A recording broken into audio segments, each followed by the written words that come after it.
너는 조각목으로 상을 만들되 길이는 2규빗, 너비는 1규빗, 높이는 1규빗 반이 되게 하고 그 주위에 손바닥 넓이만한 턱을 만들고 그 턱 주위에 금으로 태를 만들고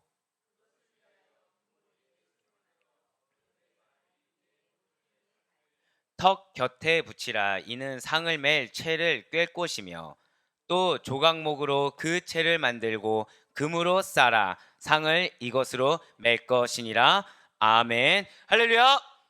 네, 오늘도 변함없이 살아 역사하시는 그 주님의 임재하심을 사모하심으로 말미암아 우리가 이렇게 하루의 시작을 말씀과 기도로 하는 것을 주께서 기쁘게 받으시사 저 때 한번 고백하실게요. 나에게 기업을 주십니다. 그렇습니다. 나에게 기업을 주신다라는 그 믿음의 확신으로, 그리고 우리의 삶 가운데 역사하신다라는 믿음의 확신으로 우리 특별 새벽 기도에 함께하고 계시는 우리 모든 성도님들을 주님 환영하고 축복합니다. 우리 이 시간에 출애굽기를 통해서 은혜 받는 귀한 시간을 가지고 있습니다. 자, 하나님께서는 이스라엘 백성과 무슨 언약을 체결하셨습니까? 은혜. 예. 이제 뭐 자동적으로 나오네요. 예, 감사합니다. 은혜 언약, 예, 선민 언약이고 신해서 언약인데 은혜 언약이라고 말씀을 드렸어요. 신해서 언약을 체결한 다음에 제일 먼저 내린 명령이 바로 이 성막 건축에 대한 명령이라고 말씀을 드렸어요. 그리고 성막 건축 예물에 대해서 말씀을 하신 다음에 그 다음에 성막 각종 기구에 대한 규례를 말씀하시면서 그 시작이 무엇이었습니까? 법계, 언약계에 대하여 제작하는 양식, 그러면서 속죄소에 대한 규례까지 말씀을 해주셨어요. 자, 그런데 오늘 말씀 보니까 무엇이랑 비슷합니까? 일견 보기에는 법계랑 또 비슷하다는 거죠. 법계랑 비슷합니다. 시작하기에 앞서서 지금 여러분들이 딱 보셨을 때 벌써 조각모, 그리고 순금하니까 이제 또 누가 생각나세요? 벌써 예수 그리스도. 이럴 때 뿌듯함을 느끼는 거죠. 여러분들 말씀을 정말 잘 들어주셨구나. 조각목은 흔하디 흔했다. 순금은 가장 귀했다. 그래서 이것이 예수 그리스도의 인성과 신성을 상징한다고 말씀하면서 이제 우리들이 진설병 상이라는 것을 이제 듣게 됩니다. 이 진설병에 대하여 이제 말씀드리기 전에 사실은 이제 원래는 법계 부분에 있어서 설명을 드려야 되는데 이제 법계와 속죄소에 대한 내용이 사실은 작지가 않아요. 그래서 물론 이 진설병도 작지는 않습니다. 뭐 작은 것이 어디 있을까요? 저희 설교 중에 다 많지만 그래도 이제 저희가 어느 정도 구조를 좀 알고서 보셔야 될 때가 됐다라는 거예요. 저는 이것이 하나님 놀라운 은혜라고 생각하는 게 만약에 이걸 먼저 시작하고서 들었다고 한다면 지금 이 자리에 있는 누군가는 이해를 못했을 텐데 그분을 위해서 지금 조금 뒤처져서 지금 설명을 주신 것이 아닐까라고 저는 거의 확신하고 있습니다. 자, 먼저 성막에 대해서 간단한 그림을 좀 한번 보여주세요. 성막에 대한 그림을 보시면 먼저 성막에 대한 구조는 이러합니다. 예, 영어로 표시된 건 좀 이해해 주시길 바래요. 예, 자랑한 거 맞아요. 저 인간이 지금 외국 서적까지 이렇게 살펴봤구나. 예, 그렇게 보시는 게 맞습니다. 예, 오는 셔틀 차 안에서 제가 말씀드렸어요. 거의 주일 설교만큼 공들이고 있다고 말씀을 드렸습니다. 예, 한국에 나와 있는 책 중에서는 약간 고증된 것이 부족함이 있어서 외국 서적을 좀 봤고요. 거기서 이제 지금 스캔을 해서 지금 보여드렸는데 성막의 평방도를 보시면 이제 이스트라고 써 있는 가장 오른쪽이 이제 순서대로 거기가 입구입니다. 거기서 들어오면 첫 번째 나오는 게 번제단이라고 보시면 돼요. 그 번제단이 있고 그리고 그 다음에 물두멍이 있습니다. 예, 우리가 봤을 때 이게 화분, 예, 오늘 하필이면 오늘따라 또 다른 화분이네요. 예, 저와 비슷한 걸 딱 이렇게 앞에 해놓으셨는데 하필이면 네, 예, 저 모양의 뭐 물두멍을 예표해서 이렇게 화분을 준비할 거라고 생각은 하지 않았습니다. 예, 물두멍이라고 해요. 저런 모양의 물두멍이고 그 안으로 들어오면 그 안에 사각형이 구조물이 있습니다. 사각형 구조물 중에 약간 큰 구조물이 성소예요. 그리고 작은 구조물이 지성소입니다.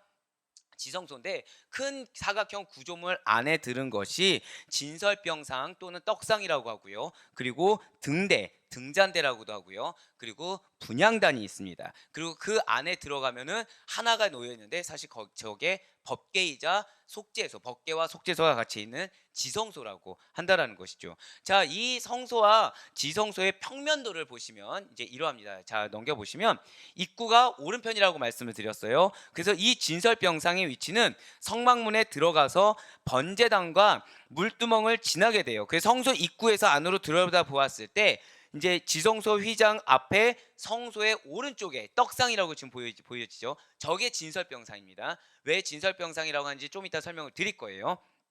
그것이 맞은편에는 등잔대가 보이게 했다는 거죠. 그러니까 휘장의 오른쪽 그 입구에서 딱 바라봤을 때 오른쪽은 떡상, 진설병상이 놓이겠고요. 왼쪽은 그 등잔대가 놓이겠다는 거예요. 그 안쪽으로 조금만 더 들어가면 분향당이 있고요. 거기서 더 안쪽으로 지성소에는 언약궤 또는 법궤가 자리 잡고 있다라는 것입니다. 그래서 이 구조를 이렇게 생각하시면서 오늘 말씀을 보도록 하실게요. 먼저 23절 말씀 보도록 하겠습니다.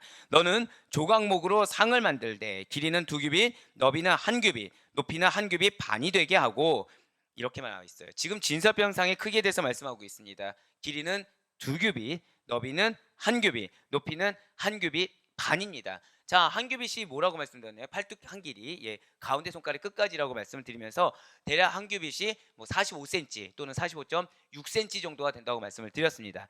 그래서 진설병상의 크기는 가로가 91.2cm 정도라고 생각하시면 좋을 것 같고요. 세로는 45.6cm 정도, 그리고 높이는 68.4cm 정도가 된다고 보시면 될 것 같습니다. 그림을 한번 보시면, 자, 이런 모양이에요. 이런 모양입니다. 이런 모양인데 식탁 모양을 한 작은 이제 테이블이라고 보시면 됩니다. 이게 그 옆에 있는 그 채를 보시면 안 돼요. 이 채는 역시 법궤처럼 그 저 진설병상을 만지기 못하게 하기 위해서, 이동하기 위해서 만든 채고, 저 채 그 두 개의 그 길쭉한 대만 빼서 보신다고 하면은 우리 일반적인 상, 식탁처럼 생각하시면 좋을 것 같습니다. 그러니까 요즘으로 보면은 약간 간단한 다과를 놓을 수 있는 간이 테이블 정도다라고 생각하시면 좋을 것 같아요.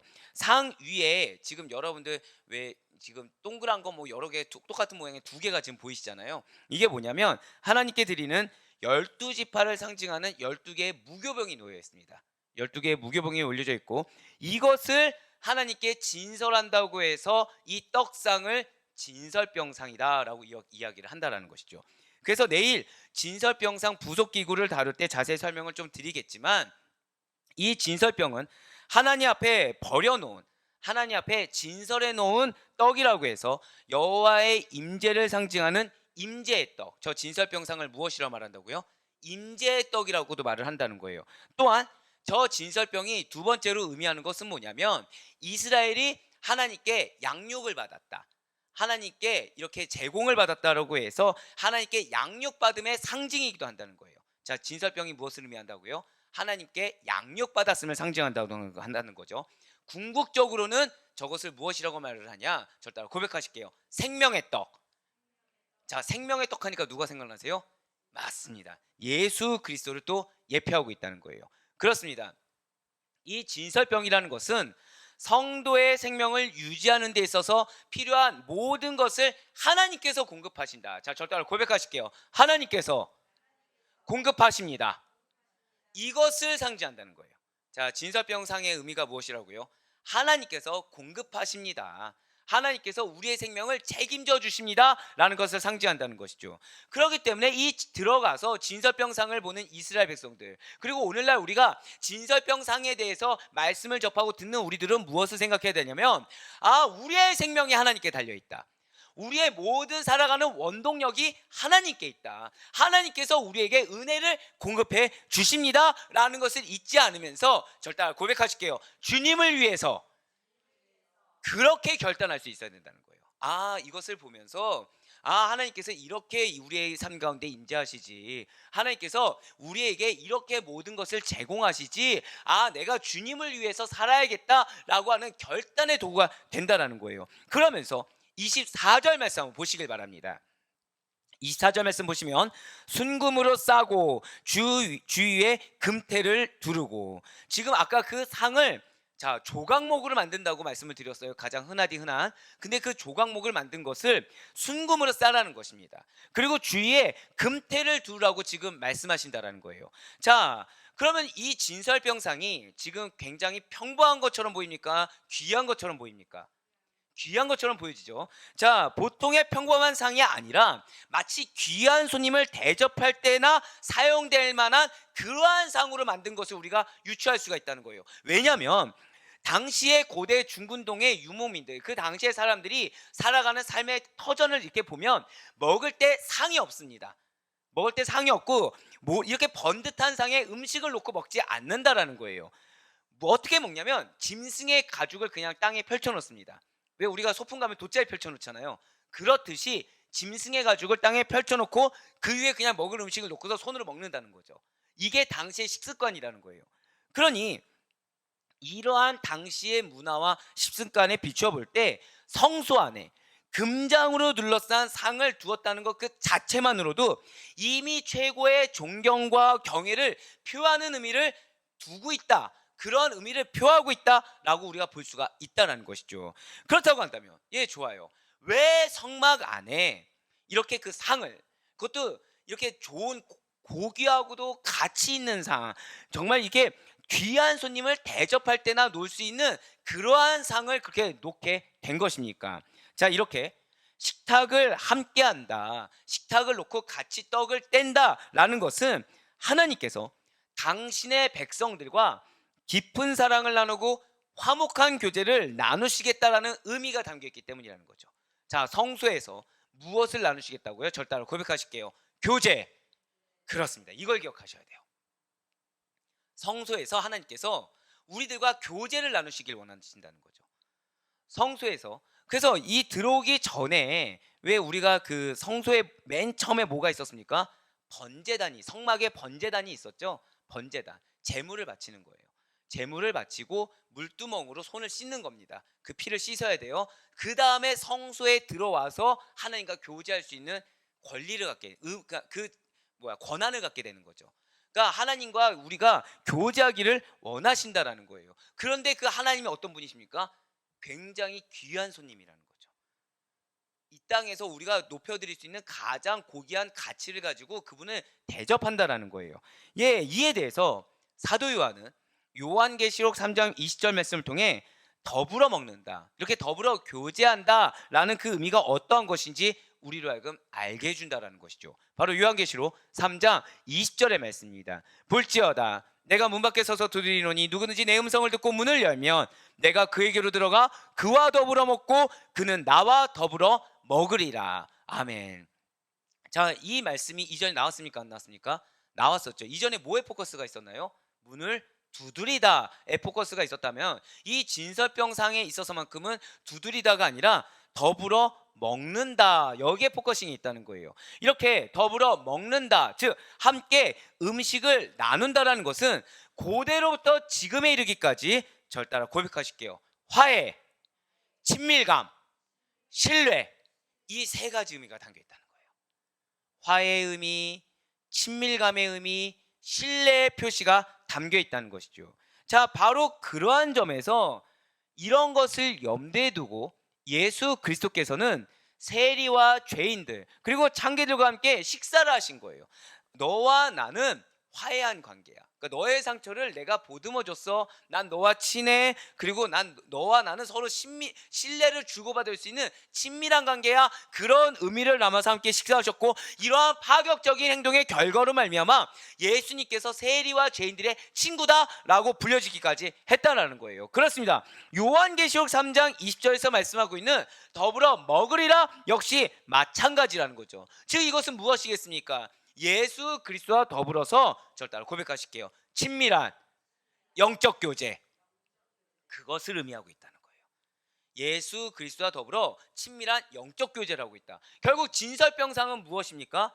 하나님과 더불어서 친밀한 영적 교제를 한다. 그런데 그 진설병상의 조각목에 순금 두르면 우리가 무엇을 예표할 수 있다고 했어요? 예수님. 진설병상이 결국 예수님으로 말미암아 하나님과 더불어 친밀한 영적 교제를 나누는 상이구나. 아멘. 바로 그 뜻이 담겨 있다는 거예요. 진설병상의 의미가 무엇이라고요? 예수 그리스도로 말미암아 하나님과의 친밀한 영적 교제, 그것을 하나님이 우리에게 원하시고 우리 역시도 그렇게 나아가야 된다라는 의미를 담고 있다는 것입니다. 더불어서 이렇게 더불어 먹는다라는 식사는 예수 그리스도께서 그의 사랑하는 제자들과 더불어 먹으신, 절 따라 고백하실까요? 성만찬. 성만찬을 의미한다는 거예요. 성만찬. 자, 더불어 먹는다, 진설병, 상, 그것이 무엇을 의미한다고요? 성만찬을 의미하고 있다는 것이죠. 예수 그리스도께서 공생의 사역의 마지막에 이루신 그 만찬이 무엇입니까? 우리가 흔히 최후의 만찬이라고 하죠. 최후의 만찬이 모태가 된 것이 바로 성만찬이에요. 이 성만찬은 하나님과 인간 사이에 이루어질, 절 따라 고백하실게요, 화목, 자, 그러니까 우리가 즉 성찬식을 할 때 무엇을 생각해야 돼요? 하나님과 우리 사이의 화목, 이것을 생각하셔야 됩니다. 그리고 종국에 도래하게 될 하나님 나라에서 열리게 될, 절단 한번 더 고백하실게요. 혼인잔치. 그렇습니다. 즉 우리가 성찬식을 통해서 생각해야 될 것이 바로 이런 거라는 거예요. 하나님과 우리 사이의 화목함, 화목한 관계의 회복을 생각할 수 있어야 되고요. 거기에 따라 감사함으로 나를 정결하게 내어 맡길 수 있어야 되며, 그러면서 우리가 저 혼인잔치를 사모하고 고대할 수가 있는 예식이 무엇입니까? 성만찬이라는 거예요. 성찬이요. 그렇기 때문에 더불어 먹는 식사는 예수 그리스도와의 친밀한 영적 교제를 나눈다, 이것을 의미하게 된다는 것이죠. 더불어 먹는다, 진설병상, 거기에 더해서 성찬까지가 무엇을 한꺼번에 의미하고 있다고요? 예수 그리스도와의, 절대 고백하실게요, 친밀한 영적 교제. 그렇습니다. 그것을 의미한다는 거예요. 결국 무엇이겠습니까? 우리들이 하나님과 예수 그리스도를 통해서 친밀한 영적 교제를 늘 항상 이루어야만 합니다. 믿으십니까? 그런데 우리가 항상 그렇게 살 수가 없다라는 거예요. 그렇게 못 살고 있다는 거죠. 그래서 성찬을 통해서 다시 한 번 더 결단하는 겁니다.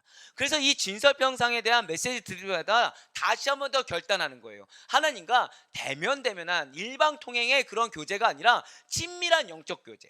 하나님이 우리에게 뭘 바라시고 하나님이 나에게 무엇을 원하시며 그 가운데 내가 온전히 하나님께 거룩한 산 제물로 올려드리는 친밀한 영적 교제를 다시 한 번 더 결단하며 하나님께 의지적으로 나를 산 제물로 바치며 나아가는 그러한 결단의 시간이 되어야 된다는 것이죠. 실제로 진설병상 위에 올려놓은 진설병은 앞서 말씀드린 대로 영의 양식으로서의 떡인 예수 그리스도의 몸을 상징하고 있습니다. 진설병이 무엇을 의미한다고요? 예수 그리스도의 몸을 상징하고 있다는 거예요. 네, 그렇습니다. 사실은요, 그러니까 이렇게 특별 새벽 기도회가 아니면 저는 아마 새벽 기도에 이 성막에 대한 이야기를 하지 않았을 거예요. 양육을 했겠죠.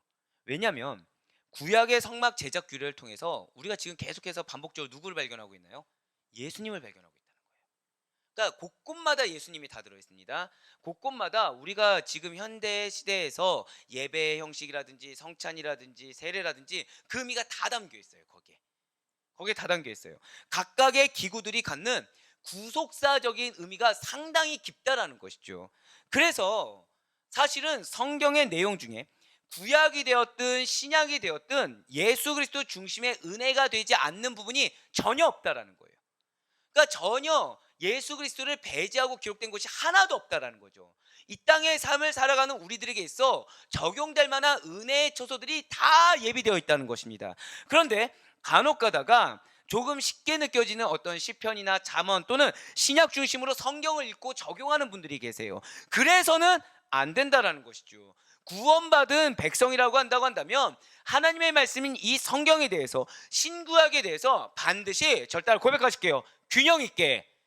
그렇습니다. 균형 있게 읽어야 돼요. 그리고 균형 있게 적용하며 균형 있게 내 신비에 새길 수가 있어야 된다는 것이죠. 이것은 제사 규례라서, 이것은 건축법이라서, 이것은 그냥 당시에 그냥 그런 의미로 넣은 것입니다, 이런 말로 넘길 수 있는 것이 전혀 아니라는 것입니다. 단 하나, 하다못해 금고리 하나에도 의미가 담겨 있지 않습니까? 여러분들 금고리 하면 이제 뭐가 생각나나요? 거룩이에요. 거룩. 하나의 거룩을 침해하지 않기 위해서 금고리를 달아주셔서 이 채를 넣을 수 있게 만들어주지 않았습니까? 하나님께서 우리를 그렇게 배려하셨다는 거죠. 왜요? 당신의 거룩을 침해받지 않기 위해서. 그래서 금고리 하나에 우리가 무엇을 예표할 수 있어요? 하나님께서 예수 그리스도 이렇게 거룩하신 분이기 때문에 우리도 거룩하게 하나님께 나아가야 되는 거구나. 우리 성결하게 하나님께 나아가야, 고리 하나에도 그런 의미가 담겨 있다는 거예요. 하물며 성막의 각각 기구들은 말해 무엇하겠습니까? 사는 여러분들, 저 따라 고백하실게요. 반드시 균형 있게. 그렇습니다. 어느 거 하나 예외 없이 모두 다 예수 그리스도의 구속사적인 의미가 담겨 있음을 깨닫고 반드시 균형 있게 성경을 읽고 적용하며 그 가운데 하나님의 기쁨이 될 수 있는 여러분과 제가 되길 간절히 소망합니다. 혹시나 말씀이 어렵고 혹시나 말씀이 적용하기가 힘드십니까? 거기가 은혜가 된다고 생각하시면 좋을 것 같아요. 사실 앞에서 이렇게 설교를 하면은 여러분들의 영적 반응이 확 느껴집니다. 여러분들, 언제 지금 여러분들이 가장 집중도가 높으시지 않으십니까? 이번 주예요. 이번 주. 지금 이번 주 들어서 신해상 언약 이후에 이 건축을 하는데 여러분들의 집중도가 엄청나다는 거죠. 다들 예외 없이 쓰기 시작하셨어요. 드디어 예외 없이 쓰고 의문 가면 갑자기 저를 딱 이렇게 보시고 바로 딴 생각하시는 분들이 별로 없다라는 거예요. 얼마나 기쁘고 감사하겠습니까? 근데 이전 같았으면 이 말씀이 무슨 말씀인지 여러분들 솔직히 아셨나요? 감사해요. 한 분이라도 고개 이렇게 해주셔야지 제가 좀 기운이 나지. 알았는데 하면 제가 기운이 안 나겠죠. 아셨을 수도 있고 모르셨을 수도 있습니다. 하지만 중요한 것은 내가 몰랐던 부분을 하나님께서 깨닫게 해주시는 바로 그 부분이 사실 나에게 또다시 새롭게 은혜가 되는 부분이구나. 어려우면 어려울수록 돌아갈 것이 아니라 회피할 것이 아니라 이 부분을 더 묵상하고 알도록 해야겠다라고 다짐하면서 균형 있게 말씀을 읽고 적용할 수 있는 우리 모두가 되길 간절히 소망합니다. 이어서 25절부터 28절까지의 말씀 한번 보도록 하실게요. 그 주위에 손바닥 넓이만한 턱을 만들고 그 턱 주위에 금으로 태를 만들고 그것을 위하여 금고리 넷을 만들어 그 네 발 위 네 모퉁이에 달되 턱 곁에 붙이라. 이는 상을 맬 채를 꿰 곳이며 또 조각목으로 그 채를 만들고 금으로 쌓아 상을 이것으로 맬 것이니라. 아멘. 자, 이번에는 그림을 보실 때 아까 그 전체의 입체도를 보시는 것이 아니라 구조를 설명한 그림을 좀 보도록 하실게요. 지금 그림을 보시면 진설병상 주변 사면에 지금 뭐가 보이세요? 이렇게 턱이 보이시죠? 약간 올라와 있는 거.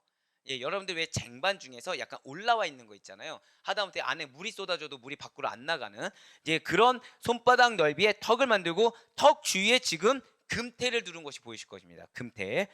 그래서 법궤를 운반할 때와 마찬가지로 여기도 의미가 있어요. 진설병상을 운반할 때도 마찬가지로 직접 진설병상을 만지지 않도록 해야 됩니다. 그러니까 진설병상에 손을 대면 안 돼요. 그래서 금고리를 지금 끼셨죠. 금고리 4개를. 금고리에 채를 끼워서 어깨에 메고서 옮기게 되어 있습니다. 어깨에 메고 옮기게 되어 있어요. 그래서 채를 꿰 수 있도록 금고리 넷을 만들어서 상의 네 다리와 턱 위에 턱이 맞닿은 곳에 달아 놓으라고 하셨다는 거죠. 지금 보이시죠? 지금 어디에 있는지. 다리하고 이 다리가 있으면은 이 턱이 있잖아요. 요 부분에. 그리고 진설병상 맬 때에는 운방용 막대인 채는 또 뭐로 만들겠습니까? 어떤 나무요? 조각목. 그렇죠? 조각목으로 만들고 무엇으로 또 둘러싸야 돼요? 금. 제가 봤을 때 여러분들 정도로 이렇게 성막 기구에 대해서 자동적으로 조각목과 순금이 나올 분들은 약간 드물 거라고 저는 확신합니다. 그럼 누구를 또 예표하고 있는 거예요? 이거 자체가? 예수님을 예표하고 있다는 걸 우리는 알 수가 있죠. 자, 여기에서 잠깐 25절 말씀 보고 다시 보도록 하겠습니다. 25절 말씀을 보면 그 주위에 손바닥 넓이만한 턱을 만들고 그 턱 주위에 금으로 태를 만들고 라고 나와 있어요. 자, 지금 다시 한번 더 구조를 보시면 하나님께서는 진설병상의 사면에 손바닥 넓이만한 턱을 만들라고 말씀하셨죠. 자, 왜일까요? 왜 턱을 만들어야 되겠습니까? 진설병상에 턱을 이렇게 만들라고 한 것은 어깨에 메고서 이동을 하다 보면 떡이 어떻게 될까요? 떨어질 수도 있겠죠. 자, 상위에 진설된 떡이 그 안은 괜찮아요. 근데 바닥으로 떨어지는 것을 방지하기 위함이라는 거죠. 그렇습니다. 이 진설병은 하나님께 드려진 거룩한 제물일 뿐만 아니라 또한 제사장들이 모든 백성들을 대표해서 하나님과 교제하기 위해 먹어야 하는, 절 따라 고백하실게요. 교제의 떡이라는 거예요. 그렇기 때문에 진설병은 결코 땅에 떨어져서는 안 된다는 거예요. 자, 우리들이 성찬을 할 때 떡을 준비합니다. 자, 이 떡을 대하는 자세가 이렇게 해야 된다는 거예요.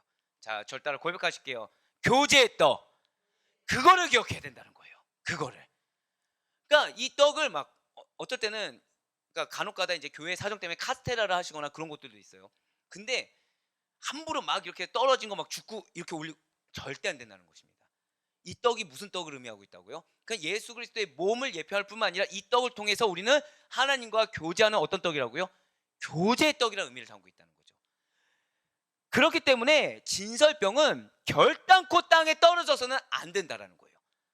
그러니까 하나님께서는 그 마음을 보시고 그래서 우리로 하여금 주의하라고 하나님께서 미리 이렇게 당신이 얼마나 주의를 기울이신지 말씀을 통해서 명령하셨다는 것입니다. 하나님께서는 그래서 이 진설병상에 턱을 만들어서 당신께 드려진 제물의 거룩성이 보존하게 만드셨다는 거예요. 자, 우리가 성찬을 합니다. 성찬 보면은 그냥 일반적으로 턱이 없이 마치 그냥 접시처럼 되어 있습니까? 아니면 턱이 이렇게 올라와 있습니까? 턱이 올라와 있죠. 이것이 무엇이냐? 저를 따라 고백하실게요. 제물의 거룩성. 그것을 보존하기 위해서 사실 이 성찬기에 옆에 턱이 있다는 거예요. 그것의 유래가 어디예요? 바로 이거라는 거죠. 진설병상이라는 것입니다. 거룩성을 유지하기 위해서. 또한 이것은 또 하나 이제 의미를 담고 있는 것이 있어요. 하나님의 백성들이, 자, 이제 절 보여주셔도 될 것 같아요. 이제 그만 보여주셔도 될 것 같아요. 네, 네, 감사해요 방송팀. 머리에 각인될 것 같네요. 자, 이것은 하나님의 백성들이 하나님과의 생명의 교제에서 절단 한번 더 고백하실게요. 결단코 떨어져서는 안 됩니다. 그 뜻을 담고 있어요. 결국 우리가 성만찬을 하면서 예수 그리스도의 떡을 뗀다고 했을 때 무엇을 우리가 다짐해야 되냐면, 하나님과의 생명의 교제에서 내가 떨어지지 않겠습니다. 나는 당신이 주시는 은혜로 먹고 살겠습니다. 나의 영적인 생명은 당신께 달려 있습니다는 믿음의 고백이라는 거예요.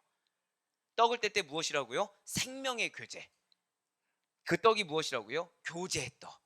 전 사랑하는 우리 아데포이교회 성도님들이 성찬을 드릴 때마다 이 의미를 잊지 않을 수 있는 여러분과 제가 되길 간절히 소망합니다. 우리 성찬의 떡이 무엇이라고요? 교제의 떡이고 거기에 무엇이 담겨있다? 생명의 교제. 예, 이것을 그냥 머릿속에 넣으세요. 언제, 이번 주일날 오후에 또 배우긴 하겠네요. 네. 예, 그때 이후에 또 언제 배우겠습니까? 그때 이후에. 그렇습니다. 이 진설병상에는 바로 이런 의미가 담겨 있어요. 진설병상의 턱에는 하나님의 백성들이 하나님과의 생명의 교제에서 결단코 떨어져서는 안 된다.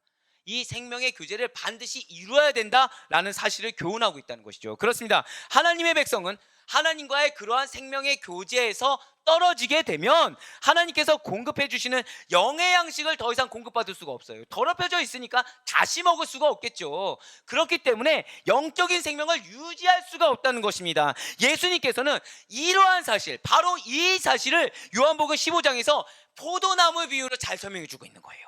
요한복음 15장 14절의 말씀 우리 다 같이 읽도록 하겠습니다. 요한복음 15장 14절의 말씀입니다. 시작.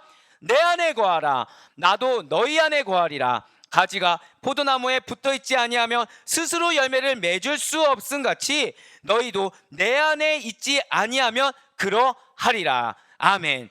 결국 이 말씀이 단순히 예수님을 믿고 끝나는 것이 아니라 결국 무엇까지 뜻하고 있는 거예요? 절대 고백하실게요. 생명의 교제. 그렇습니다. 예수님을 믿는다고 하면 반드시 생명의 교제를 해야 된다는 거예요. 그냥 내가 믿었으니까 끝이 아니라 내가 근데 메말라 있어요. 그럼 나 지금 포도나무에 거하고 있는 거예요? 안 거하고 있는 거예요? 안 거하고 있지 못하고 있다는 겁니다. 생명의 교제가 키포인트라는 거예요. 생명의 교제가. 결국 우리의 입술이 가장 하지 말아야 될 것이 내가 어떤 이유 때문에 내가 신앙생활을 하기 힘들다, 내가 누구 때문에 믿음 생활을 하기 힘들다가 제일 어리석은 말이에요. 왜요? 내가 예수님을 믿는 그 순간 사실 하나님께서 무엇을 명하셨습니까? 생명의 교제가 떨어지지 않을 수 있도록, 생명의 교제가 끊어지지 않을 수 있도록 우리에게 예배해 주셨다는 거예요. 예배 가운데 예배하십니다. 자, 그렇기 때문에 교회는 성찬을 해야 될까요? 하지 말아야 될까요? 반드시 해야 된다는 거예요. 그래서 그 사실을 늘 항상 되새길 수 있어야 돼요. 결국 성찬을 통해서, 성찬 전에 우리 뭐 하죠? 회개하죠. 회개 안 하십니까? 예, 회개하잖아요. 그냥 단순히 이 성찬에 들어갈 자격 유무를 따지는 것이 아니라 내가 얼마나 이 생명의 교제에서 떨어져 있었는지, 내가 얼마나 생명이 나의 것으로 여기고 교만하게 살았는지를 회개하는 거예요. 그 정결하게 이 성막에 들어가는 것처럼 정결하게 하나님 앞에 나아가는 거죠. 그래서 다시 한 번 더 회복의 시간을 가지는 겁니다. 내 눈이 더 이상 사람을 보지 않을 수 있도록, 내 눈이 더 이상 물질을 보지 않을 수 있도록, 내 눈이 더 이상 세상을 보지 않을 수 있도록 하나님과의, 절대로 고백하실까요? 생명의 교제, 거기에 포커스를 두겠다고 다시 한 번 더 결단하며 나아가는 자리가 어떤 자리라고요? 성찬의 자리라는 거예요. 더불어 구약의 성막의 말씀을 들을 때, 그 중에서도 진설병 상에 대한 말씀을 들을 때 다시 한 번 더 결단할 수가 있다는 것이죠. 예, 그렇습니다. 지금 예수님께서는 포도나무 비유로 가지에 비유된 성도들이 나무 곧 예수님을 떠나서는 예수님과 생명의 교제를 유지하지 않고서는 결코 열매를 맺을 수 없을 뿐만 아니라 그 생명조차도 유지하지 못하고 곧 말라 죽게 된다고 말씀하셨어요. 무엇입니까? 예수님의 중보를 통한 하나님과의 생명의 교제에서 떠난 자들은 결코 능력 있는 삶을 살 수가 없다는 거예요. 우리는 예수 그리스도와의, 절대 한번 더 고백하실게요, 참된 교제, 생명의 교제. 그렇습니다. 여러분들이요, 기도할 때 풍성함을 느껴야 됩니다. 정확히 말씀드릴까요? 저는 여러분들에게 미션을 드렸어요. 예배 가운데 무엇을 경험해라? 임재하심을 경험해야 된다. 기도 가운데 하나님의 임재하심을 경험해야 된다. 그런데 여러분들, 내 마음이 임재하심을 경험하지 못해요. 그럴 때는 여러분들 지금 상황 가운데 놓여진 기도의 제목에 눌리지 마시고, 거기에 매이지 마시고, 무엇이 나로 하여금 지금 집중을 못하게 하는지 이거를 파고헤쳐야 됩니다. 자, 파고헤치라는 게 원망하라는 뜻이 아니겠죠. 어떤 사람 때문에 내 마음이 어려워서 기도에 집중하지 못한다 라고 했을 때 빨리 회개해야 돼요. 빨리 그 사람을 사랑해야 됩니다. 내가 사랑할 수 없으면 회개함으로 하나님께 집중해야 돼요. 야, 지금 내가 나를 죽이고 있구나. 지금 나한테 연루되어 있는, 이제 저 같은 경우에 닌겔이 여러 개가 있는데, 이 닌겔로 제가 뭔가 영양분을 공급받아야 되는데, 내가 예를 들어서 이 물이 지금 걸린다. 그러면 이 물 때문에 내가 닌겔 하나를 내가 뽑아버렸구나. 아, 이 물을 생각하지 말아야겠다. 또는 이 물을 내가 먹어야겠다. 이 물에 대해서 원망을 더 이상 갖지 말아야겠다. 결단이라도 할 수 있어야 된다는 거예요. 기도 가운데 여러분들의 기도를 방해하는 것이 있으니까 그 방해하는 것을 극복했을 때 생명의 교제가 풍성하게 이루어지게 됨을 믿으시길 바랍니다. 그렇기 때문에 포커싱을 어디에 둬야 된다고요? 그 사람 때문이 아니라 그 사람 덕분이 돼야 돼요. 이 환경 때문이 아니라 이 환경으로 역사하실 하나님을 기대할 수 있는 여러분과 제가 되길 간절히 소망합니다. 여기에 승부를 걸어야 된다는 거예요. 기도 가운데 이 문제, 그러니까 결국 우리의 기도의 포커스는 무엇이어야 돼요?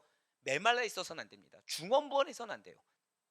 내 마음 가운데 하나님의 임재를 경험하는데 포커싱을 맞춰야 돼요. 이것이 결국 무엇입니까? 오늘 계속 말씀드렸던 생명의 교제. 기도는요, 예배는요, 우리의 신앙생활은 다른 데 집중을 해서는 안 돼요. 자, 우리의 가장 중요한 키워드는 무엇입니까? 구원이에요. 구원이 결국 무엇이죠? 영생입니다. 영생은 결국 무엇이에요? 영원한 생명이죠. 기독교의 가장 키워드는 생명이에요. 생명입니다. 생명의 키워드가 있어야 돼요. 결국 우리의 교제 역시, 하나님과의 교제도 결국 내가 무엇을 회복해야 돼요? 생명의 교제, 영생의 교제가 돼야 되는 거예요. 이걸 놓치고 다른 것을 막 이렇게 내 만족하기 위해서 허다한 거 다 헛됩니다. 죄송하지만 내 마음 가운데 구원에 대한 확신, 이 영생에 대한 충만함, 이것이 회복이 돼야 된다는 거죠. 네, 그렇습니다. 우리는 예수 그리스도와의 그런 참된 교제, 생명의 교제가 있을 때만이 하나님과의 그 사랑과 은혜를 덧입어서 기쁨과 만족 가운데, 그 평강 가운데 능력이 있는 삶을 살게 하며 그분의 뜻을 이루며 응답받는 기도를 하게 된다는 거예요. 그래서 예수님께서 우리에게 이렇게 말씀하고 계시다는 거죠. 바로 요한복음 15장 7절의 말씀입니다. 너희가 내 안에 거하고 내 말이 너희 안에 거하면 무엇인지 원하는 대로 구하라. 그리하면 이루리라. 이제 이 말씀에 대해서 다르게 와닿으시죠? 여러분들 다 예수님 믿으십니다. 아멘? 우리 중에 예수님 믿지 않는 분들이 없어요. 그런데 원하는 대로 구하니까 응답이 되든가요? 안 돼요. 죄송하지만 안 됩니다. 근데 이제 아시겠죠? 믿지 않아서 문제가 아니에요. 생명의 교제가 없기 때문이에요. 결국 내 믿음이 온전한 믿음이 아닌데 나는 믿음이 있노라고서 마른 고목나무와 같이 메마른 상태에서, 또는 이렇게 존벌레가 나무를 썩게 만드는 그런 벌레가 들어와 있는 상태에서 이 벌레를 내보낼 생각하지 않고 그냥 계속 과실 달라고 구하는 우리의 상태가 문제였던 거죠. 결국 하나님께서, 예수님께서 내 안에 거하라, 이거 무엇입니까? 풍성한 생명의 교제가 계속 이루어져야 된다는 거예요. 계속 공급을 받아야 된다는 거예요. 그래서 중요한 것이 무엇이라고 말씀하세요? 법궤 안에 무엇이 중요하다고요? 그래서 말씀이 중요한 거예요. 여러분들이 말씀 가운데 깨어질 수 있도록, 말씀 가운데 계속 공급받을 수 있도록, 이게 가장 중요하다는 거죠. 이어지는 거예요. 법궤에서 계속 지금. 저 따라 고백하실게요. 생명이 가장 중요합니다. 이것을 잊지 마셔야 돼요. 이것을 잊지 마셔야 돼요. 지금 진설병상이 의미한 바가 어마어마합니다. 이것은 가볍지가 않아요. 법계하고 이어져서 왜 하나님께서 지금 성막 건축 중에 제일 먼저 말씀하신 것이 무엇이었어요? 법계. 그 다음이 무엇이었습니까? 속죄소. 그 다음이 뭐예요? 진설병상이에요. 생명의 교제가 그 정도로 중요하다는 것입니다. 생명의 떡을 먹는 것이 그 정도로 중요하다는 거예요. 사랑하는 여러분들, 그리스도와의 온전한 이 생명의 교제 가운데서 그 풍성한 임재 가운데 살아갈 수 있는 우리가 되길 간절히 소망합니다. 이것은 특별한 것이 아니에요. 예수님을 믿는 그 순간 하나님께서 우리에게 마땅히 주신 권리입니다. 이 권리를 우리가 누리지 못한다는 것은 우리가 어리석은 거예요. 누구를 원망할 수가 없어요. 왜 제가 지난번에 한번 말씀드렸잖아요. 내 등 뒤에 집이 있는데 집이 없다고 밖에 나와서 생활하고 막 한탄하는 거, 이거 얼마나 어리석냐고 제가 말씀드리지 않았습니까? 하나님이 우리에게 그 어떠한 집보다도 가장 안식을 누릴 수 있고 안락함을 누릴 수 있는 집을 주셨는데, 그 집을 뒤에 놓은 상태에서 나는 지금 메말라 있다, 나는 비 맞고 있다, 나는 눈 맞고 있다, 그러면서 하늘에서 지금 비가 내려서 우산을 안 줘서 나에게 지금 그늘막을 안 줘서 원망하는 거, 이거 당연할까요? 어리석을까요? 어리석다는 거예요. 차라리 그 시간에 집으로 들어가겠죠. 우리의 집이 어디에 있습니까? 예수 그리스도라는 거예요. 우리의 집이. 그 집 안으로 들어갈 수 있는 거 뭐예요? 말씀이라는 거죠. 그 집에서 먹는 거 뭘로 먹어요? 말씀으로 먹는 것입니다. 생명의 떡이신 예수 그리스도를 먹는 거예요. 할렐루야.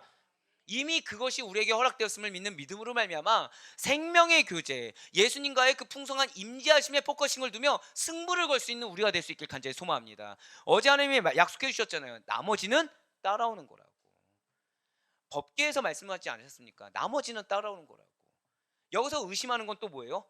이 집이 내 집 맞아? 하면서 집에 나와가지고 비 맞는 거랑 똑같아요. 의심할 시간에 차라리 이 집이 내 집 맞는지 들어가는 게, 그게 더 현명하지 않겠습니까? 그 들어가서 먹어봐야 알지 않겠습니까? 맞아요. 마치 진설병이 이 진설병 상에서 떨어지지 않고 온전히 붙어서 놓여 있듯이, 땅에 떨어지지 않게 태를 이렇게 하나님께서 마련해 주셨듯이, 우리가 예수 그리스도께 온전히 붙어 있을 때, 그래서 그분의 그 진설병 상 위에서 우리가 떨어지지 않을 때 하나님께로부터 오는 풍성한 힘과 능력을 공급받게 된다는 사실을 반드시 잊지 마시길 바라겠습니다. 여러분과 저를 위하여 많은 은혜와 축복을 예배해 두셨어요. 얼마나 세밀하십니까? 이 상이 떨어질까봐, 떨어지지 말라고, 떡이 떨어지지 말라고 끝까지 마련해 주셨어요. 그 상을 만질 때 자칫 잘못해서 만져서 죽게 될까봐 또 고리까지 그대로 마련하게 하셨어요. 어깨에 짊어지게 하셨어요. 왜요? 손으로 이렇게 짚는 것보다 어깨에 짊어지면 움직임이 큽니까 작습니까? 작잖아요. 떨어지지 않게 하기 위해서. 얼마나 하나님께서 우리의 삶 가운데 그렇게 세밀하게 역사하십니까? 더불어서 이걸 통해서 지속적으로 오늘날까지 이어질 수 있도록 성만찬까지 이어지게 되지 않습니까? 사랑하는 여러분들, 여러분들의 삶을 향한 하나님의 사랑이 그러하다는 사실을 기억하시길 바라요. 세밀하십니다. 곳곳마다 여러분들의 거룩이 훼손될까봐, 여러분들이 하나님의 진노를 받게 될까봐, 여러분들이 풍성한 삶을 누리지 못하게 될까봐 하나님께서는 이미 예비하신 은혜가 크다는 사실을 먼저 믿으시길 바라요. 자꾸 내 삶 가운데 어려운 것만, 이것만 회복되길 원하는 세상적인 것에 대한 은혜를 바라보기보다는 그 이전에 나의 생명, 무엇이 우리에게 가장 중요하다고요? 생명이 가장 중요하다고 말씀드렸잖아요. 나의 생명을 유지하고 나의 생명의 풍성함을 더하기 위해서 예비하신 은혜를 먼저 발견해 보시기 바랍니다. 그러면 내 삶 가운데 하나님께서 다른 부분들이 더 이상 실족의 대상이 되지 않을 수 있도록, 물질이 됐든 사람이 됐든 건강이 됐든 명예가 됐든 그것이 훼손되지 않도록 예배해 놓은 나머지 부수적인 부스러기와 같은 것들을 발견하게 되는 여러분들을 굳건히 확신하시길 바라겠습니다. 그러니 바라옵고 얻기는 이 땅에서 모든 시련과 유혹 가운데서도, 어떠한 경우에서도 절대 마지막으로 고백하실게요. 생명의 교제, 생명의 교제를 끝까지 놓치지 않는 가운데, 하나님과의 그 생명의 교제 가운데 성령의 풍성한 열매를 맺으시며 주님께서 예비하신 그 풍성한 은혜의 승리의 삶을 살며 살아갈 수 있는, 거룩한 승리의 삶을 영위할 수 있는 사랑하는 우리 모든 아데포이 교회 권속도 될 수 있기를 주님의 이름으로 간절히 축원합니다.